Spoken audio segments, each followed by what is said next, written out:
Welcome back to medicos. Last class के अंदर हमने अपर लिम्ब स्टार्ट किया था और अपर लिम्ब का जनरल ओवरव्यू लेने के बाद हमने क्लेविकल बोन स्टार्ट कर दी थी। क्लेविकल बोन के हमने बोनी फीचर्स और उसकी अटैचमेंट हमने कर ली थी। अब इस क्लास के अंदर हम साइड डिटर्मिनेशन करेंगे और इसके अलावा कुछ क्लिनिकल एनाटमी करेंगे। देखें, साइड डिटर्मिनेशन के 3 पॉइंट्स हैं यहाँ पे। एक से हम लेटरल और मीडियल एंड पता करेंगे, एक से हम एंटीरियर और पोस्टीरियर कौन सी साइड है वो पता करेंगे, और एक से हम सुपीरियर सरफेस और इंफीरियर सरफेस पता करेंगे।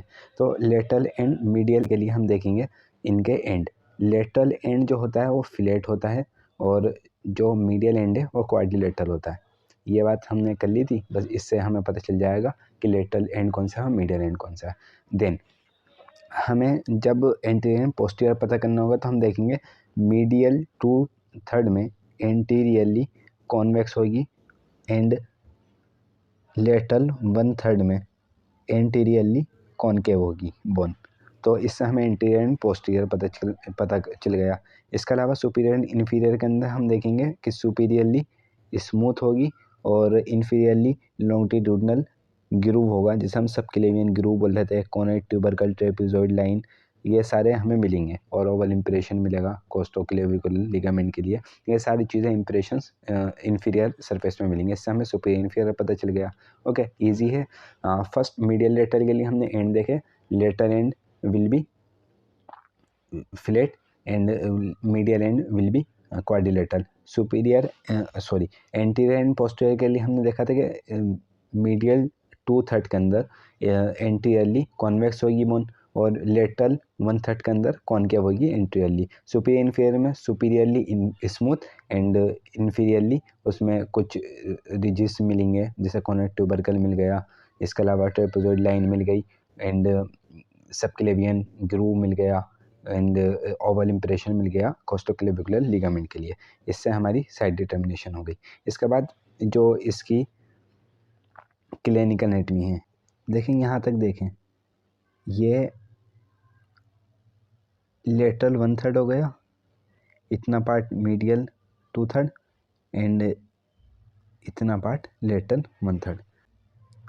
यहाँ पर देखें इस तरह से, यहाँ पे हमारा एक क्लेविकुलर लिगामेंट यहाँ पे प्रेजेंट है, ये सपोर्ट प्रोवाइड कर रहा है। इसके बाद यहाँ से बोन फ्री है, तो जो जॉइंशन होता है इन दोनों का, ये वीकेस्ट पॉइंट होता है, क्योंकि यहाँ से जॉइंट से सपोर्ट मिल गई, यहाँ पर जॉइंट से देन लिगामेंट से सपोर्ट मिल गई। इसके बाद का जो है ये फ्री होती है, तो यहाँ पर थोड़ा वीकेस्ट पॉइंट माना जाता है। ये क्लेविकल कॉमनली फ्रैक्चर बोन है। Forces are impacted to outstretch hand. जब भी कोई पर्सन गिरेगा आउटस्ट्रेच हैंड के साथ, क्योंकि हमने देखा था ना कि वेट ट्रांसमिट हैंड से हो रहा था, नीचे से जो एकदम से वेट आया तो यहाँ तक तो जॉइंट था, यहाँ पर लिगामेंट था, तो इसने भी कवर कर लिया। बट इसके बाद जो ये फ्री पार्ट है, क्योंकि यहाँ पे भी जॉइंट है, ये भी कवर कर लिया, ये जो फ्री पार्ट है यहाँ पर कवर नहीं हो पाएगा। तो एकदम से जो वेट आएगा या फोर्स आएगी तो उसे बर्दाश्त नहीं कर पाएगी बोन और टूट सकती है, फ्रैक्चर हो सकता है। तो आउट स्ट्रेच हैंड के साथ जब भी फॉल होगा तो ये कॉमनली फ्रैक्चर पॉइंट होगा। The weakest part of the clavicle is the junction of the middle and lateral thirds, lateral 1/3 and the medial 2/3। इसके अलावा after fracture the medial fragment is elevated. जो मीडियल एंड था वो थोड़ा उड़ गया और जो लेटरल एंड था वो नीचे चले गया। देखिए, ग्रेविटी की वजह से जो आर्म का वेट है वो नीचे की तरफ खींचेगा लेटरल 1/3 को, और जो मीडियल वाला है उसे एसीएम मसल अपनी डायरेक्शन के अंदर खींच लेगी। It may be pulled medially by the adductor of the arm, the sagging of limb is supported by the other. ये हो गया lateral fragment drupe because of the weight of the upper limb.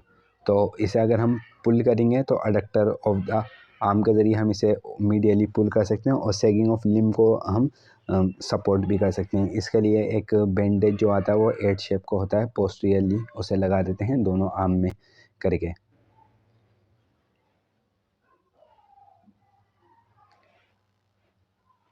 इसका overview, जब भी out stretch hand के साथ fall करेगा person तो उसमें फ्रैक्चर के चांस जो होंगे क्लेविकल के होंगे। और कॉमन साइट कौन सी होगी, लेटरल 1/3 एंड मीडियल 2/3 के जंक्शन पर होगी। आफ्टर फ्रैक्चर क्या होगा, मीडियल फ्रेगमेंट एलिवेट हो जाएगा एससीएम मसल की वजह से, लेटरल फ्रेगमेंट ड्रॉप कर लेगा because of the weight of the upper limb. और इसके कॉन्सिक्वेंसेस क्या हो सकते हैं, जो नर्व वगैरह ब्रेकियल प्लेक्सस की ब्रांचेस वगैरह जो इसमें से पास हो रही थी वो कंप्रेस हो सकती हैं और आर्टरी और वेन वगैरह एक्सिलरी वेसल्स को भी नुकसान हो सकता है। इसके अलावा एक और होती है जिसे हम कई नाम से जानते हैं, क्लीडोक्रेनियल डिस्प्लेजिया भी बोलते हैं हम इसे। क्लीडोमन कॉलर बोन होती है, क्रेनियल मीन हेड और डिस्प्लेजिया मीन एबनॉर्मल फॉर्मिंग, जिसे हम क्लीडियोक्रेनियल डिसोस्टोसिस एंड मेराई सेंटोन डिसीज़ भी बोलते हैं। इसमें क्या होता है, कॉन्जुनाइटली क्लेविकल हमारी अब्सेंट होती है। ओके, जैसे आप यहाँ पे एक्सरे में देख सकते हैं कि यहाँ पे क्लेविकल अब्सेंट है। तो इसमें क्या होता है कंडीशन, इसमें कुछ करेक्टरिस्टिक फीचर्स हैं इसके, characterised by defective development of the cranial bone and by the complete और partial absence of the collar bone. आपको याद होगा जब हमने पेकुलियरिटीज़ पढ़ी थी तो हमने ये बोला था कि इसके अंदर 2 प्राइमरी ऑसिफिकेशन सेंटर होते हैं। 45th डे पर इंट्रायूटेराइन लाइफ में फ्यूज़ हो जाते हैं, बट अगर वो फ्यूज़ ना हो तो बोन पार्शली ऐसा कह सकते हैं कि वो जैसे फ्रैक्चर्ड बोन होगी उस तरह से होगी, तो उसमें शोल्डर ड्रूप हो सकता है। और वो इस बात पे डिपेंड करता है कि कितना फ्यूज़ हुआ है और कितना नहीं हुआ, बट उसमें एक कॉन्सिक्वेंसेस ये आ सकता है कि उसमें शोल्डर ड्रूप हो जाए। यहाँ पे इसी तरह बात की गई है कंप्लीट और partial absence of the collar bone, जिसे हम क्लेविकल बोलते हैं। ये जो सब्जेक्ट होंगे वो इस तरह से दिखेंगे कि अपने जो उनके शोल्डर हैं उन्हें अप्रोक्सीमेट कर सकते हैं इस तरह से, can you see, clavicle bone ना होने की वजह से। ये 2 इसकी क्लिनिकल एनाटॉमी हो गई। नेक्स्ट क्लास में इससे रिलेटेड कुछ केस स्टडी एंड एमसीक्यूज़ करेंगे हम। Thank you.